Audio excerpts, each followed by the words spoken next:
En los 90 estaban por todos lados. Ese pequeño aparatito en el cinturón que de verdad definió a toda una generación y su cultura. Y de repente, ¡puf!, se esfumaron. No fue que se fueran apagando de a poco, no. Fue una desaparición casi instantánea. Vamos a meternos de lleno en este misterio. ¿Por qué se extinguieron los localizadores o pagers? Y esa es la gran pregunta, ¿no? ¿Cómo puede ser que algo tan metido en la sociedad, un verdadero ícono, se convierta en una pieza de museo de un día para otro? La respuesta, como vamos a ver, es una lección increíble sobre cómo, a veces, la perfección es el peor enemigo del progreso. Ok, para entender esa caída tan brutal, primero tenemos que viajar en el tiempo y ver qué tan gigantesco era este fenómeno. A principios de los 90 en Japón, el localizador era mucho más que un aparato, era una locura social. Sobre todo entre las chicas de preparatoria se volvió algo esencial en su cultura, hasta inspiró canciones que fueron un éxito. Estaban, de verdad, en todos lados. Suena raro, ¿cierto? Pero para resolver el misterio de por qué desapareció, primero hay que entender por qué tuvo tanto pero tanto éxito. Y es que no fue casualidad, fue la herramienta perfecta, una solución casi mágica para las condiciones exactas de ese momento. Pensemos un poco en el contexto. En esa época los celulares eran unos ladrillos enormes y carísimos, y ni hablar de lo que costaban las llamadas. Eran un lujo para muy pocos. El localizador, en cambio, era súper barato de comprar y la mensualidad era bajísima. Para la gente joven, pues no había ni punto de comparación. Era la única forma real de tener comunicación personal. Y acá viene lo más interesante de todo. Lo que hoy parecen sus debilidades, en ese momento eran sus más grandes fortalezas. El sistema era simple, de una sola vía. Funcionaba perfecto con lo que ya existía como los teléfonos públicos que estaban en cada esquina. O sea que su función fuera tan limitada no era un defecto, era la clave de su éxito. Es que, justamente por ser tan básico, obligó a sus usuarios a ser increíblemente creativos. No era solo para mandar un número de teléfono y ya, se convirtió en una especie de lienzo para expresarse, y así pasó de ser una simple herramienta a ser un pilar de la cultura juvenil. A ver, como no se podían mandar letras, la gente se inventó un lenguaje secreto basado en cómo suenan los números en japonés, una cosa llamada goroawase. Por ejemplo, 4649 se leía como yoroshiku, que es como encantado de conocerte, o 39, que sonaba como thank you, o sea, thank you. Era un código secreto que unió a toda una generación. El localizador era el rey absoluto en su propio universo, pero entonces, ¡pum!, ese universo se vino abajo.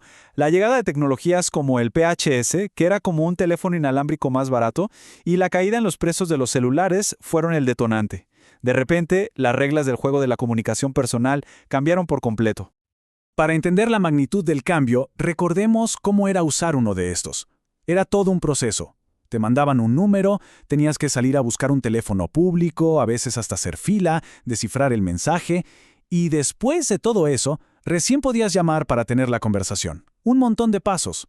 Y en contraste, la nueva tecnología ofrecía algo totalmente revolucionario: hablar con la otra persona en 2 vías al momento.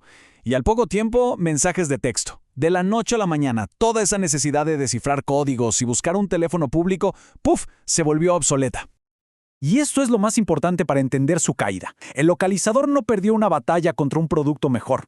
Fue algo mucho más heavy. El campo de juego donde competía, o sea, el mundo de la comunicación de un solo sentido, simplemente dejó de existir. Esto nos lleva a la idea central de todo este análisis. El localizador no pudo adaptarse porque estaba demasiado perfecto para un mundo que estaba a punto de desaparecer. Era básicamente un callejón sin salida evolutivo. A ver, para que se entienda bien, comparemos con otras tecnologías. Miremos la línea del teléfono. Del fijo pasamos al móvil y del móvil al smartphone. Hay una línea evolutiva súper clara, ¿no? Cada nueva etapa es una mejora de la anterior, construyendo sobre la misma base de comunicación de 2 vías. Ahora miremos al localizador. Empieza y ahí se acaba. No había un siguiente paso lógico. Su diseño fundamental, optimizado para mandar notificaciones de un solo sentido, no tenía cómo evolucionar hacia una comunicación de ida y vuelta. Era una rama de la evolución que simplemente terminaba ahí. Estaba tan perfectamente diseñado para su nicho, con su red, sus aparatos, su modelo de precios, que cuando ese nicho desapareció no tenía a dónde ir. Es la definición perfecta de un callejón sin salida evolutivo.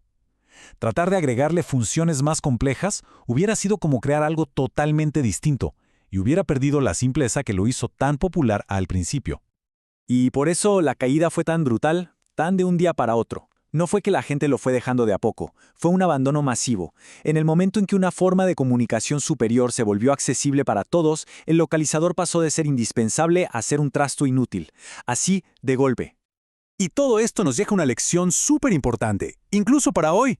La historia del localizador no es solo una anécdota del pasado, es una advertencia clarísima sobre cómo funciona el progreso y la tecnología.